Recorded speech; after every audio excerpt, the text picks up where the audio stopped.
The road passes Loch Morlich and the forestry of Glenmore, then climbs to Cairngorm Mountain. At 4,084 feet, this mountain is the 6th highest in the country and our premier winter sports destination for skiing and snowboarding. It also has the only funicular mountain railway in the country, which takes you in just 8 minutes to the highest restaurant in the UK, the Ptarmigan. This is part of the 14 square miles of the Cairngorm estate, owned by Highlands and Islands Enterprise and managed by the Cairngorm Ranger Service. Lower down the hill, you can see the only free-roaming herd of reindeer in the UK, introduced in 1952 from Sweden.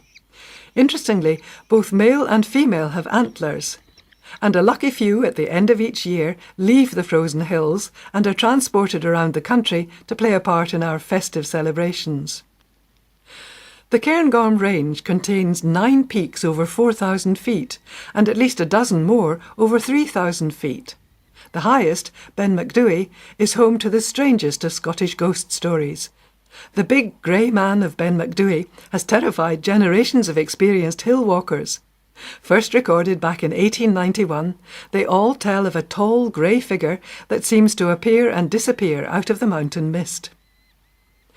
Travel back down the hill and head for Aviemore.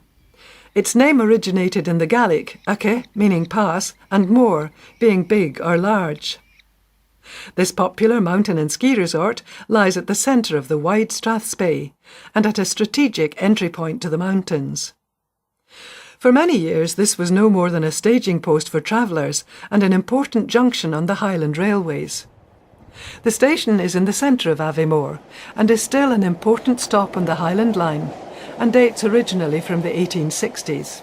However, the Strathspey line to Grantown was one of many that closed as a result of the beaching cuts of the mid-1960s. In 1971, a group of enthusiasts established Strathspey Railway, and in 1978, the newly established Strathspey Railway started to run trains again. Now, some 20 years later, the Strathspey Railway runs steam and diesel trains from the beautifully refurbished Victorian station at Aviemore to the stations at Boat of Garton and Broom Hill, before returning on the same track, and can be accessed from all 3 stations. In the 1960s, a holiday centre was built in Aviemore by the late Lord Fraser of Allender. This has been expanded and rebuilt in the last few years by MacDonald Hotels. Today, the town is a popular tourist honeypot, bustling with visitors coming to ski, climb, kayak, or simply walk in the hills. The Osprey Fishing School, operated by Jim Cornfoot, is in the stunning location of Avilochen, 3 miles north of Aviemore. For over 40 years, Jim has provided his clients with an excellent proficiency in fly fishing tuition for trout and salmon, including the world-famous Spey cast. Osprey Fishing School also offers casting clinics, private tuition, courses and day trips, alongside boat and tackle hire, as well as tackle sales.